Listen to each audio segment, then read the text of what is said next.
from Los Angeles, California. This is Now Daily with Robert Crawford, uncovering real stories worth sharing. Join the talk at nowdaily.com/show. Welcome to Now Daily. I'm Robert Crawford.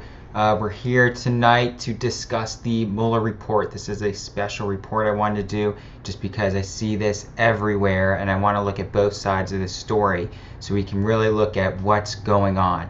We've seen that there are two narratives that have been happening for the past really two and a half years now with this Russian collusion narrative.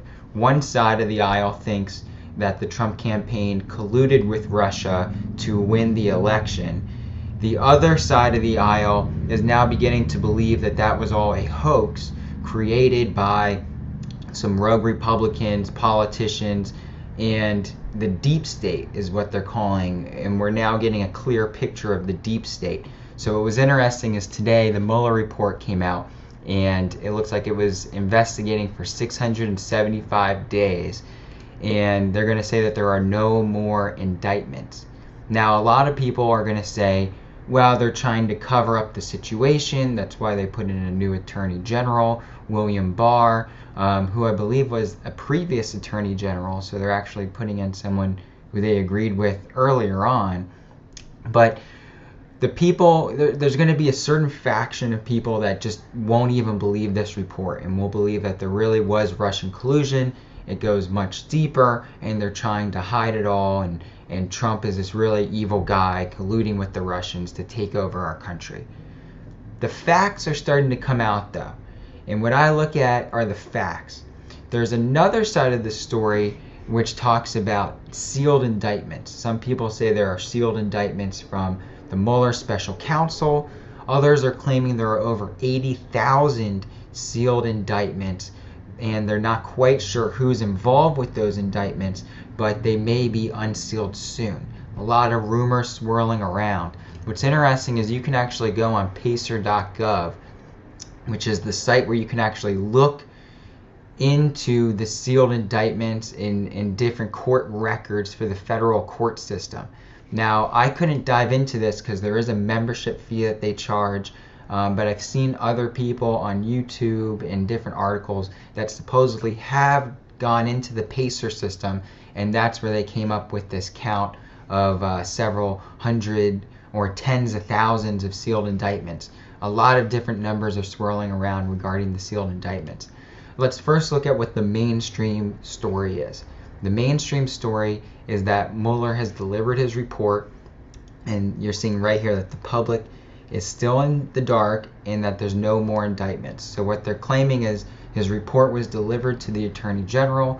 The Attorney General is going to create a summary report and then proceed to either prosecute from my there son's band was or signed by a not, record label. which is record interesting deal? because Unbelievable. Whenever we we're about to get on a all know stage that for a huge audience, the people I that always give my dad think like a there's Russian FaceTime collusion kind of moment. don't You see trust the crowd, anyone you from the see Trump the emotion. administration. You know, he has So that it's going to experience be really for the hard first to time with satisfy me. those That's really people important to me. either way. I created a rock star. What we do know The best is network that is even better when you share. the Lisa Page and other testimonies are coming out, and these are depositions. This one I believe was done by the Senate, the U.S. House of Representatives Judiciary Committee.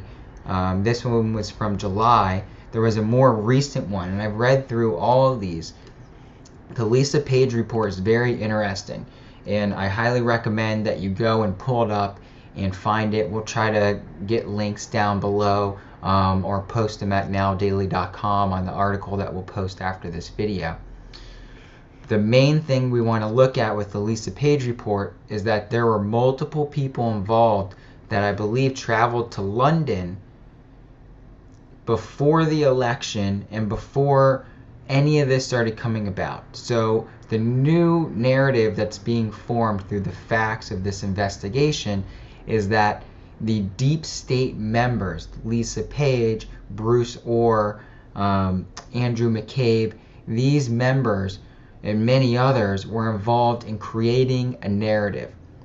We know that the GPS, Fusion GPS, was hired and paid for by the attorneys of the DNC and the Clinton campaign during that time. And then they hired a English spy named Christopher Steele to help draft this report.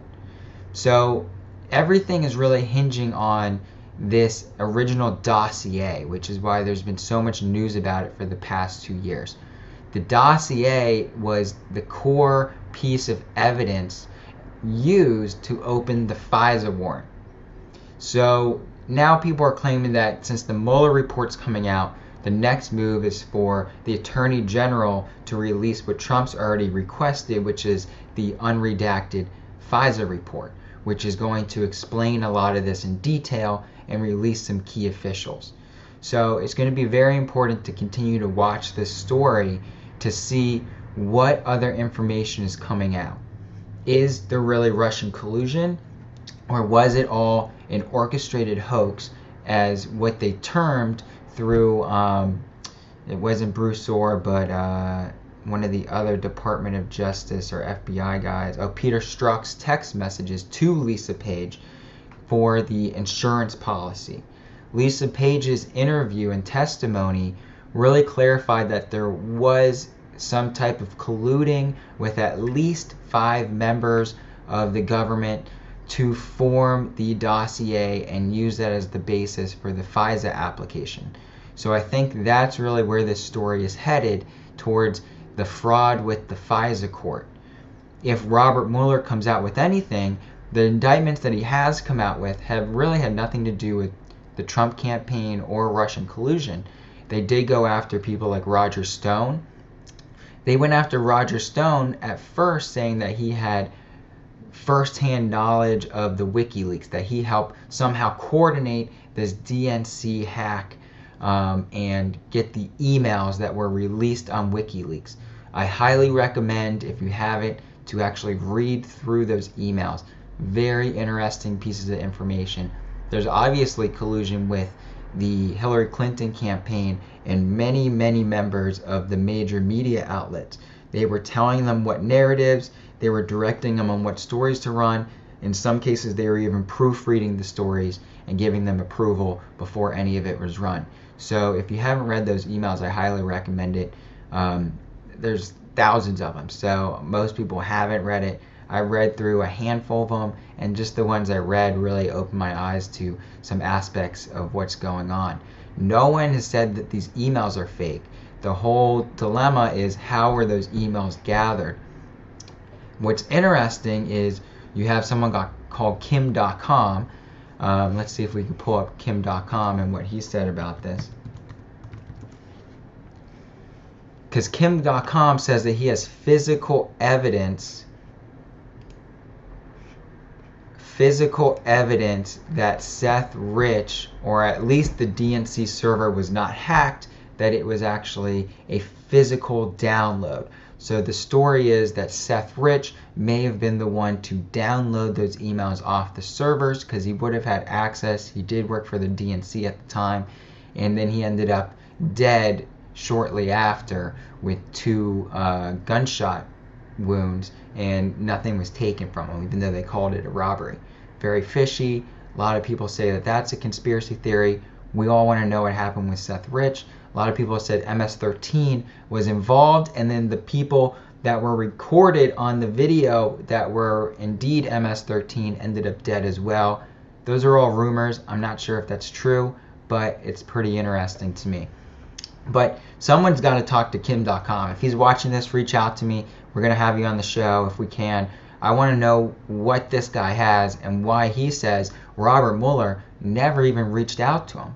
If they were so worried about it, why didn't the Special Investigator's Office ever get the DNC servers? Why didn't they reach out to Kim.com? Why didn't they explore the Seth Rich or WikiLeaks controversy?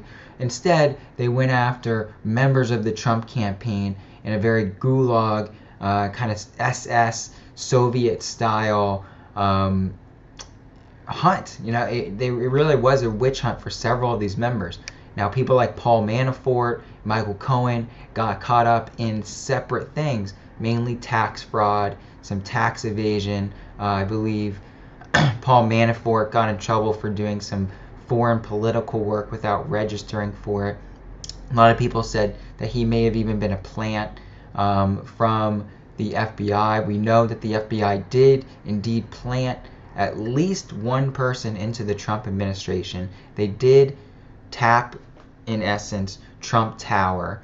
So there's still a lot more to the story and the wrongdoings. A lot of people are saying that it goes all the way up and that the Russian collusion was really a hoax from day one, completely illegal and really treason. So it's going to be interesting to see in the next few months if anyone actually gets in trouble. Because as far as I've seen, no one that I believe has done wrong, which are some of these major players, are in jail.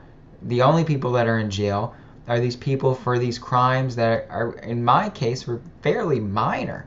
I mean, Michael Cohen's crimes, okay, yeah, some tax evasion. You could say whether that's a major crime or not. In the court of the law, it is. You know, he's going to go to prison for it. But in the scheme of what we're looking at, with the WikiLeaks emails having some very interesting things with possible sex trafficking. They've already arrested hundreds, if not thousands, of sex traffickers since Trump has come into office. There's a lot of interesting information coming out, but to me, it baffles me that people are still on Mueller's side. People need to understand where Mueller came from. First off, Mueller was appointed the director of the FBI just a week or so before 9/11. A lot of people claim that he was the cleaner of 9/11, that the FBI investigation to 9/11 was completely botched, that they never looked for any evidence of explosions, that they pretty much just gave a blanket statement to the commission report on 9/11. So that investigation, I've also heard, may be reopening. They may reopen the 9/11 investigation. And they may reopen a lot of past investigations after it's now come out that Robert Mueller may not be this superhero that people are making him out to be. He may be a cabal member, part of the delusion and part of this deep state. It's going to be interesting. I've heard other rumors too that he may have cut a deal with Trump at the very beginning and has been working on actually building up other cases on top of this that weren't directed necessarily at Trump, but what would be tied to this Russian collusion narrative. So I think what we're going to see within the next few weeks are some major bombshells coming out. But we've seen a lot of bombshells come out just in the past year. We know for sure that Trump was wiretapped. We know for sure he had FBI informants within his administration, his deep undercover agents. And if all that was based off of a phony dossier, which is now seeming like it's fairly evident, is anyone actually going to get in trouble? And if they don't, what prevents them from doing the same thing or worse moving forward? These are questions that all have to be asked. If you find any more information about this story that we should be aware of, email me or subscribe below. Go to nowdaily.com. You can always reach us there. I highly recommend you join our email list. I know YouTube is continuing to censor our videos. I've seen it firsthand. We were kicked off and demonetized, and now we're allowed to live stream again. So go ahead, not only click subscribe, click the little bell button so you get notified of our next Now Daily recording.